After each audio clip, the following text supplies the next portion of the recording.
Our second guest on the panel is Aluba Fénix, founder and the purpose guardian at the Vivid Imagination, where his focus is on inspiring people to answer the call to authentic leadership and to liberate the imagination, creative potential, and the performance of their teams. Aluba has a rich background in sports psychology, 20 plus years of technology sales at HP, Salesforce, and Google, and as a leadership coach. We're delighted to hear from Aluba about how to foster high-performance cultures by enabling teams to access the flow state. If you have any questions for Aluba throughout the webinar, please submit them to the live chat. So welcome, Aluba. We are delighted to have you today. And could you tell us a little bit more about yourself, your career, and the interests? Absolutely, Jessie. And thank you very much for the invitation. So as I said, I began my career as a sports psychologist. In the early days, really, I was working with athletes, helping them to prepare mentally for competition. So that meant looking at things like mindset, also mental rehearsal for competition.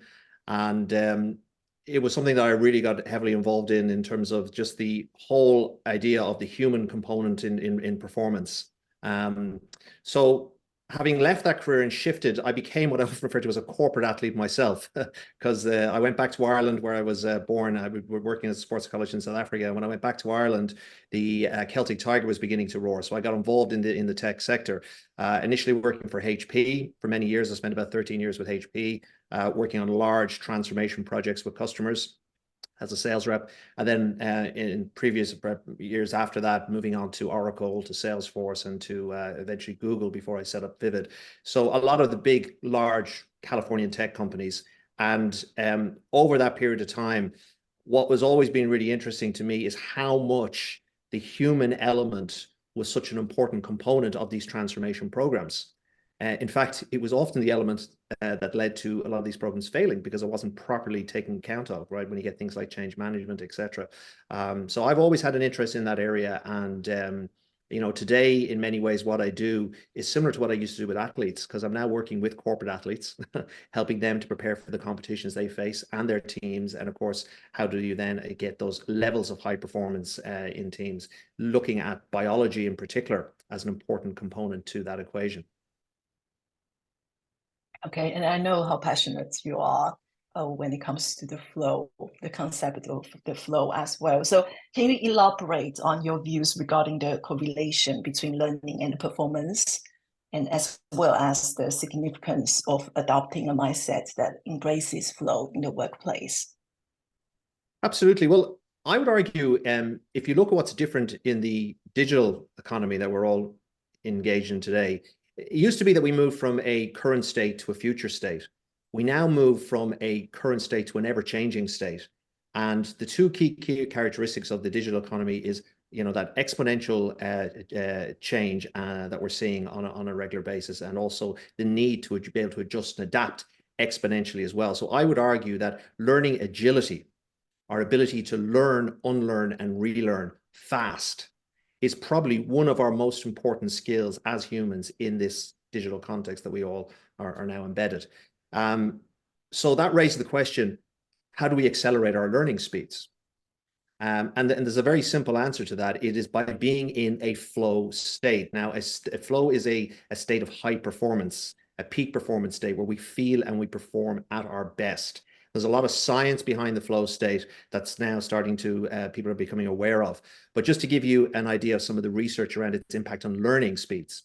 So DARPA, an organization in the States that look after advanced research in the military, we're looking at enhancing learning speeds of snipers, taking them from novice level to expert level. And they managed to induce the flow state in the snipers as they took them through this training. And what they found when they got them into the flow state, they increased their learning speeds by 230%.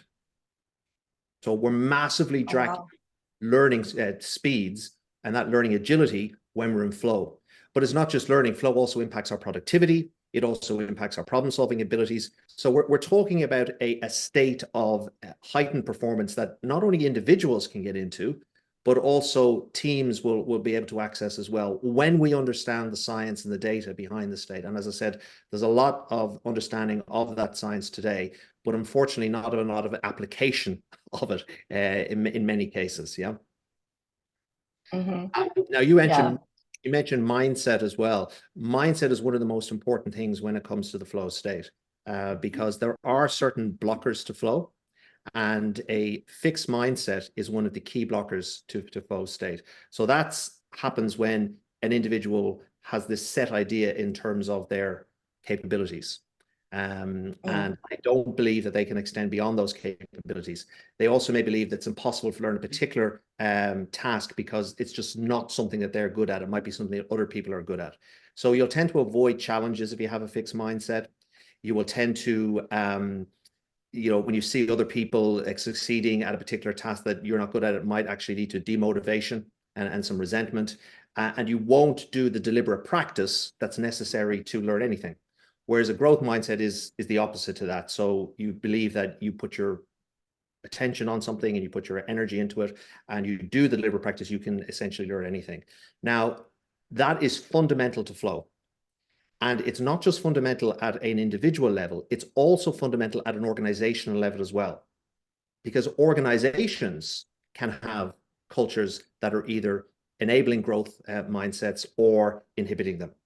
And this is down to the cultural practices, the habits, the mindsets that are infused within the organization itself. Yeah. Okay. So, personally, yeah.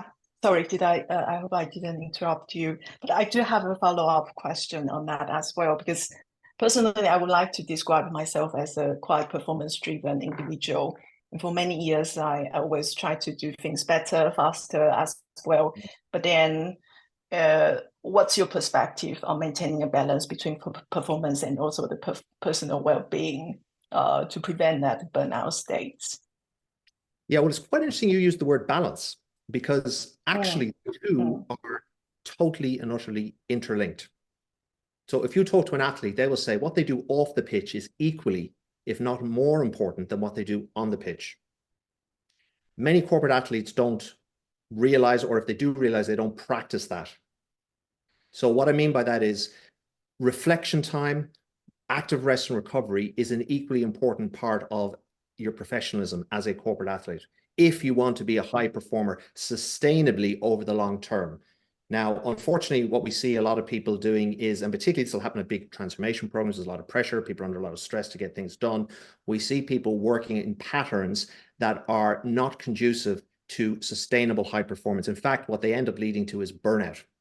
And we do have a systemic issue with burnout across the corporate world today. So I think there's a very important that individuals understand the risks associated with the burnout state, also the science and the data that we can help us access the flow state, so that we can then start to think about how we intentionally get into flow while mitigating our risks of burnout. And that is important at an individual level, but it's also hugely important at a cultural level, at an organizational level as well, if we want to get the most out of the potential of our people. And, you could argue, and I would certainly argue, in the modern digital economy, it's people that are the real source of competitive advantage today. So how do we really access that potential and liberate it, really? Thank you. Thank you so much for sharing so many fruitful thoughts, a lot of things that we can reflect on as well. So thank you, Aluba. Very welcome.